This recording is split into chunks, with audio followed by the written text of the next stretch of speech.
Je pense que tout le monde connaît celui qu'on appelle orphelin.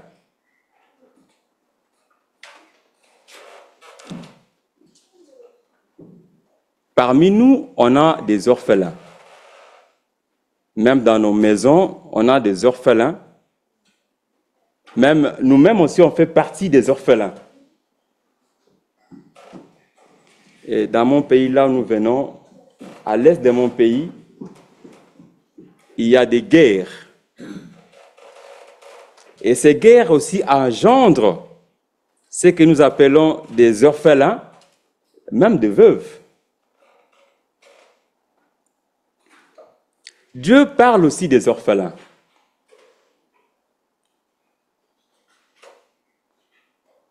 Et nous, étant qu'humains, on a aussi des projets pour des orphelins. Il peut y avoir des ONG, soit des orphelinats, qui s'occupent des orphelins. Mais ce qui est intéressant aujourd'hui, c'est de voir, est-ce que ces orphelins que nous connaissons, qui vivent avec nous, et est-ce que c'est la même que Dieu parle dans la parole de Dieu?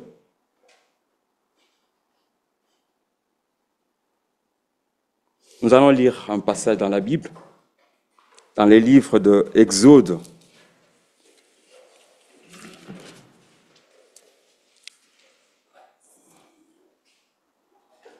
Exode chapitre 22, les versets 22 à 23. Ceux qui ont le second 21, c'est 21 à 23. L'Exode chapitre 22, versets 22 à 23, dit ceci. Vous n'affligerez aucun veuve, ni aucun orphelin, si en quoi que ce soit, s'il afflige et qu'il crie à moi, certainement j'entendrai leurs cris.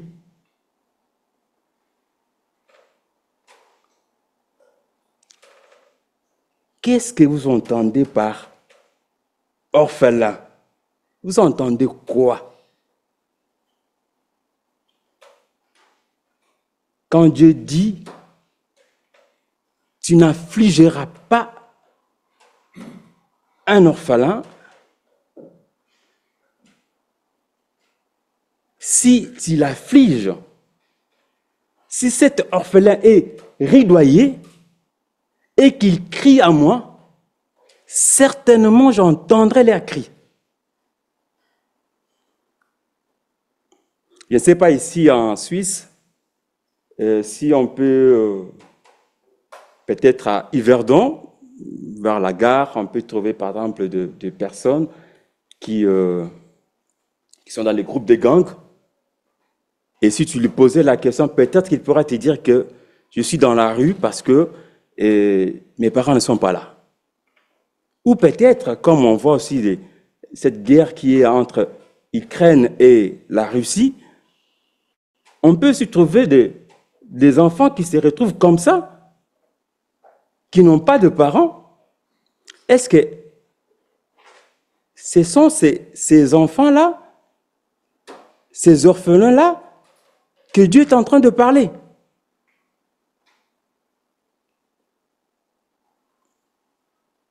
Est-ce que Dieu les considère aussi, ces orphelins-là? Parce que dans les livres de 2 Samuel, 1 Samuel chapitre 16, 1 Samuel chapitre 16,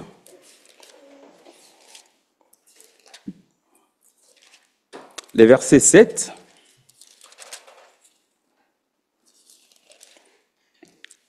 vous allez me comprendre, nous allons justement aller petit à petit dans l'Ancien Testament et dans le Nouveau Testament pour réellement voir qui est cet orphelin que Dieu dit qu'il ne doit pas être ridoyé, soit opprimé, soit maltraité.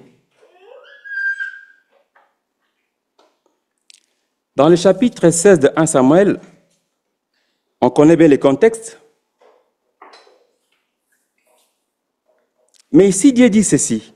Le verset 7 de 1 Samuel chapitre 16, verset 7 dit: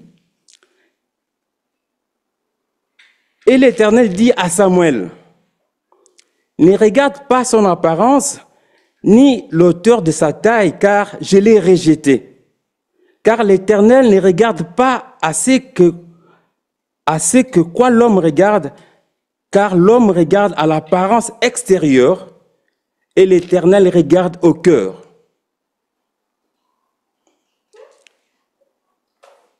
Est-ce que l'orphelin que Dieu est en train de lire ici, ces chapitres de Samuel, c'était un choix.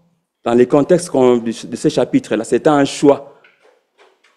Et Isaïe a montré tous ces enfants qui étaient très forts.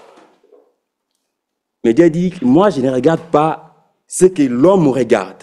Je ne considère pas ce que l'homme considère. Moi, je regarde le dedans. Je regarde le dedans. Cela veut dire que si on revenait à l'orphelin, ce n'est pas l'orphelin que nous considérons, que nous voyons, mais Dieu regarde l'orphelin du cœur. Quel est cet orphelin que Dieu regarde dans le cœur? Est-ce que c'est un privilège que Dieu donne à l'orphelin du cœur?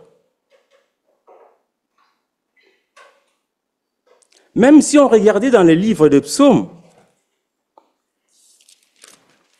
psaume 68,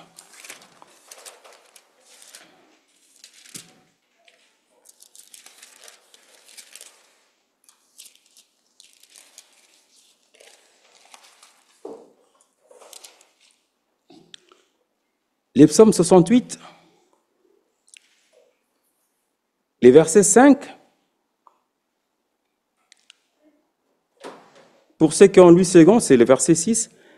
Dieu, dans sa demeure sainte, est le père des orphelins et le juge de veuves. Ça veut dire que s'il est le père des orphelins, il doit aussi les défendre, bien sûr.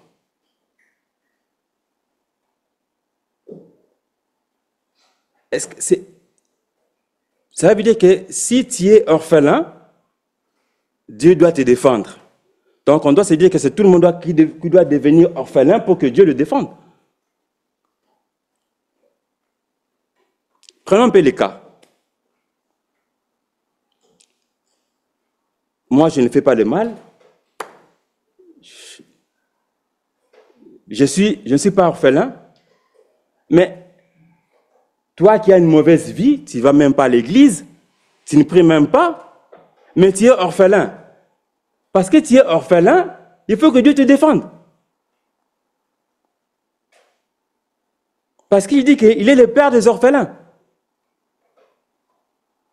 Quel est cet orphelin que Dieu est en train de parler?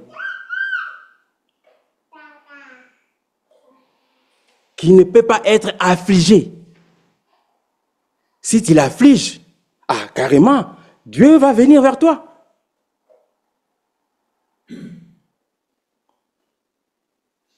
Prenons encore un autre cas. Tu es l'héritier.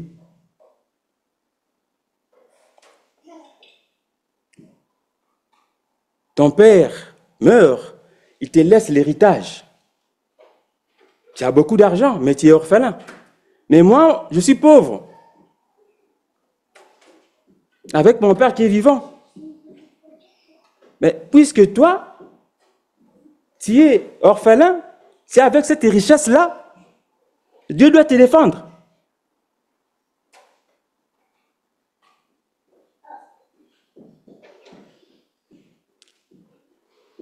Est-ce que c'est une faveur que Dieu donne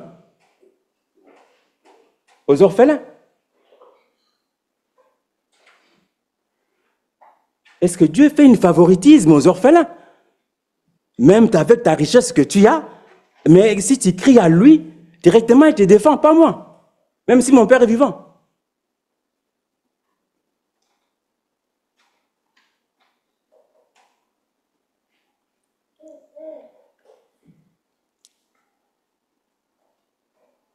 C'est une faveur.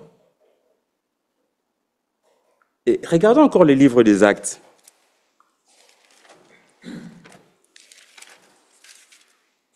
Parce qu'on sait que tout le monde connaît presque ces passages. Acte 10.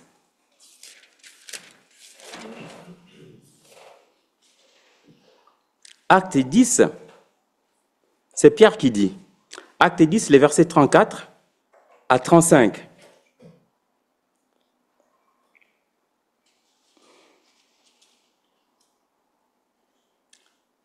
Pierre, ouvrant la bouche, dit « En vérité, je comprends que Dieu ne fait pas exception de personne, mais qu'en toute nation, celui qui les craint et qui pratique la justice, lui est agréable. » Mais ça veut dire que si Dieu ne tient pas compte que tu sois orphelin ou pas, est-ce que Dieu peut dire une chose avec son contraire? Que moi, que tu sois orphelin, parce que là, il dit que si je suis le père des orphelins, je peux te défendre. Mais ici encore, il dit que non, moi, que tu sois orphelin ou pas, je ne fais rien du tout là. Moi, c'est seulement celui qui me craint et qui pratique la justice. C'est celui-là qui est agréable.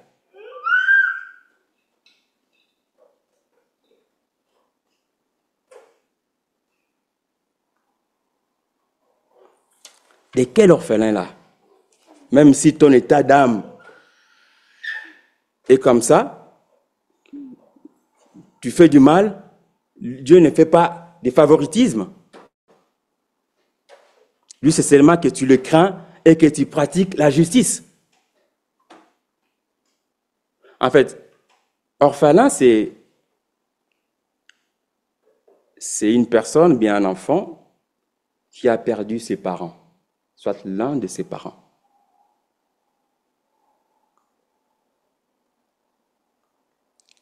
Et quand on lit aussi les livres de Jean, c'est un livre qu'on est en train maintenant de faire l'étude de ça tous les mercredis. Les livres de Jean 14. Jean 14.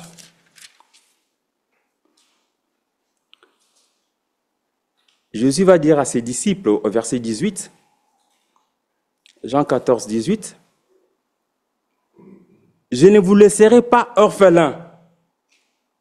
Je viens à vous encore un peu de temps et le monde ne me verra plus, mais vous me verrez, parce que moi je vis en vous.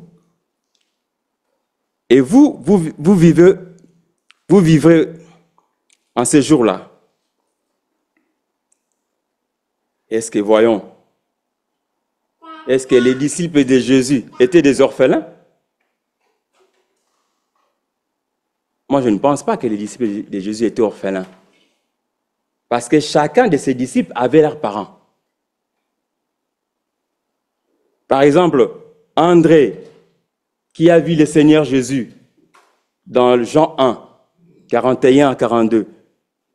André, quand il a vu Jésus, il est parti dire à Simon qu'on a vu le Christ, le Messie. Et il a conduit Simon vers Jésus. Et Jésus a dit que Simon, fils de Jonas, cela veut dire que Simon et André avaient leurs parents, qui étaient Jonas. Peut-être quelqu'un pourrait dire que non, Jonas, il fait partie c'est la manière de dire. C'est son ancêtre. Mais alors, Jacques et Jean, dans Matthieu 4, 21, Jacques et Jean étaient avec leur papa, en train de réparer les filets. Cela veut dire que les disciples de Jésus n'étaient pas orphelins. Mais pourquoi Jésus va leur dire que non, je ne vous laisserai pas orphelins? C'est là que moi j'ai compris que les disciples, pour être disciples de Jésus, il faut être orphelin.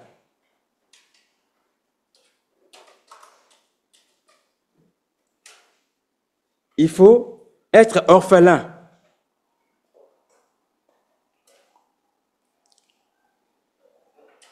Et ces disciples, pourquoi ils étaient orphelins? Quel est le papa qu'ils avaient perdu? Parce qu'ils avaient leur papa, comme on vient de lire là, Jacques et Jean, ils avaient leur papa Zébédée.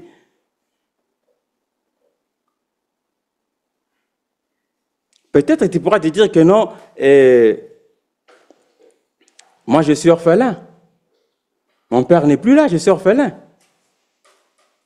Mais si on regarde par exemple le livre de Matthieu, Matthieu 23,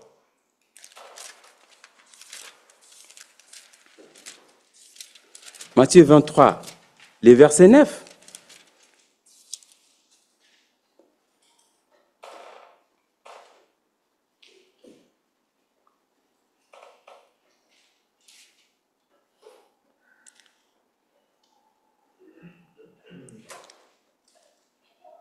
Et n'appelez personne sur la terre votre père, car un seul est votre père, c'est lui qui est dans les cieux.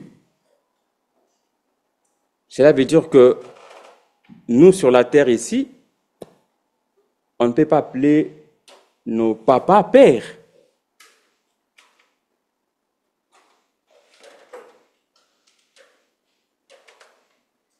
Sur la terre, on ne peut pas l'appeler nos papas papa. Non.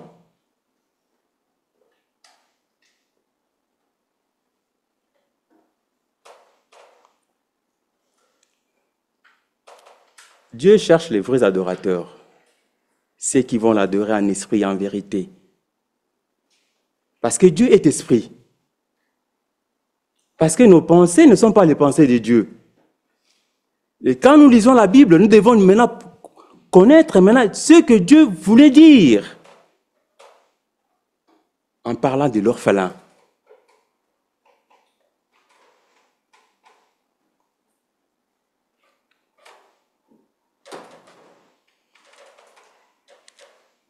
N'appelez personne sur cette terre votre père. Il n'y a qu'un seul père qui est dans les cieux. C'est-à-dire que quand nous circulons, on ne peut pas appeler les papas que nous voyons visuels. Ce sont des papas.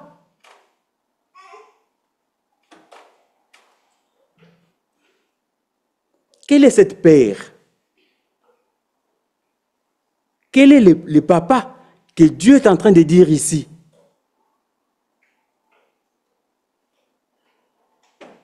Qu'on ne peut pas appeler père. Parce que si on veut devenir disciple de Jésus, si on veut le suivre, on doit être orphelin. Revenons encore dans le livre de Jean. Jean 8.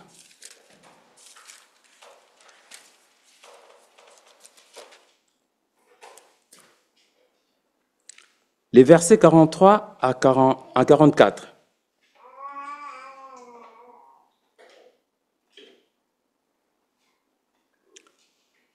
Jean 8, 43 à 44. Pourquoi n'entendez-vous pas? Ou bien pourquoi ne comprenez-vous pas mon langage? Parce que vous ne pouvez entendre ma parole. Vous avez pour père le diable. Ah, cela veut dire qu'il y a un père qui est dans les cieux et un père qui est sur la terre. Et c'est ce père-là qu'on ne doit pas appeler père. Ce n'est pas nos pères biologiques.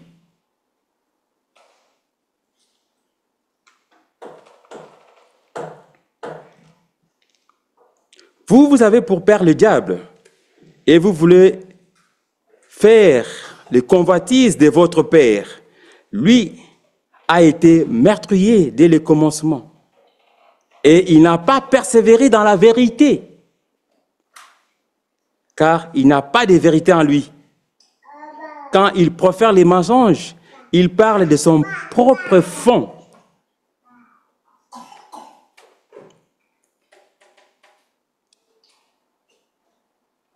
Et c'est de là que j'ai compris que les orphelins que la Bible parle ici, c'est les disciples de Jésus. Vous pouvez encore aller relire tous les passages où on parle de l'orphelin, vous allez vous retrouver à ces résultats-là. Que les orphelins que la Bible parle, ce sont les disciples de Jésus. Ils sont devenus disciples parce que leur père est mort, qui était le diable. Leur mauvaise vie était morte. Leur façon de faire mauvaise était déjà décédée. Et à ces moments-là qu'ils sont devenus orphelins, que c'est à ces moments que Dieu peut être leur défenseur, peut devenir leur père. Et c'est là qu'on doit maintenant revenir sur ce passage d'Exode qui dit, s'il est maltraité, et s'il crie à moi, si ces disciples-là crient à moi, j'entendrai leurs cris. Je sais, il y a des orphelins, il y a l'orpheline là. Il y a des personnes qui sont orphelins physiques, qu'on voit, qu'on doit aussi soutenir dans les besoins. Mais dans la Bible,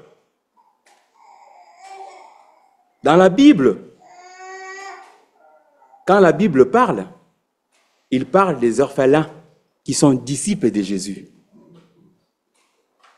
qui marchent avec Jésus.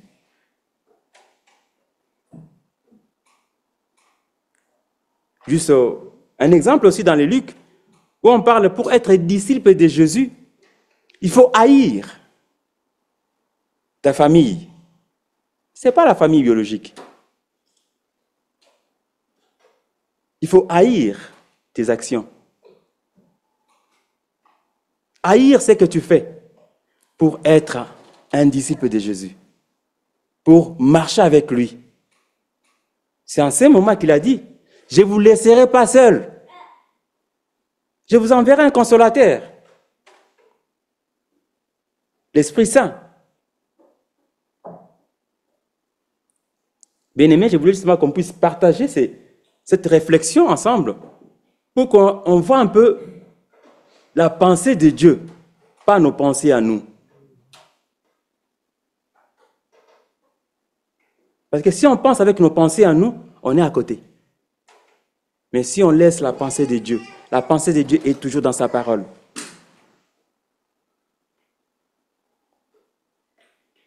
Et ce sont ces passages que je me suis dit qu'on puisse partager pour qu'on voit cette pensée profonde de Dieu dans sa parole. À moins que Dieu bénisse ces moments que nous avons passés autour de sa parole. Amen. Encore juste un verset dans l'évangile de Jean, un verset bien connu. On a parlé d'orphelins, donc quand on était loin de Dieu. Et puis qu'est-ce qu'on est bien quand on s'approche de Dieu? Jean chapitre 1er et au verset 12. Mais à tous ceux qui l'ont reçu, il leur a donné le droit d'être enfants de Dieu, savoir à ceux qui croient en son nom, lesquels sont nés non pas de sang, ni de la volonté de la chair, ni de la volonté de l'homme, mais de Dieu. À tous ceux qui l'ont reçu, tous ceux qui ont reçu le Seigneur Jésus comme leur sauveur, eh bien, ils ne sont plus orphelins. Qu'est-ce qu'ils deviennent? Ils deviennent enfants de Dieu. Et c'est un droit. C'est pas la possibilité d'être enfant de Dieu, c'est pas une probabilité, c'est un droit. Le Seigneur Jésus, quand on l'a reconnu comme son sauveur et son Seigneur, eh bien, nous ne sommes plus orphelins, nous sommes enfants de Dieu. Et c'est des enfants de Dieu qui ne sont pas nés de la chair, ni de la volonté de l'homme, mais de Dieu. On est enfants de Dieu dans une vie nouvelle par cette vie que le Seigneur Jésus nous donne. Nous sommes enfants de Dieu. Et je le rappelle, ce n'est pas une possibilité, ce n'est pas une probabilité, ce n'est pas laissé à notre libre choix de savoir si l'on veut être ou pas être enfant. Au moment où l'on reçoit le Seigneur comme sauveur, eh bien, on est enfant de Dieu. Et si nous sommes enfants de Dieu, eh bien, il y a quelque chose aussi qu'on peut aller plus loin. Les orphelins sont souvent solitaires, sont souvent laissés à eux-mêmes. Quand on est enfant de Dieu, qu'on a Dieu pour Père, eh bien, on a une famille. Et on est des frères et sœurs. On est enfants de Dieu, notre Père. On est des frères et sœurs, on a une famille. Et Dans les familles, vous savez, il y a divers caractères. Il y a si vous prenez une famille de 4 ou 5 enfants, vous n'en trouverez pas un même qui a le même caractère. Dans la famille de Dieu, c'est encore plus, parce qu'on n'est pas 3 ou 4, on est des milliers. On est des milliers à avoir des caractères différents, mais on est appelé à être des frères et des sœurs.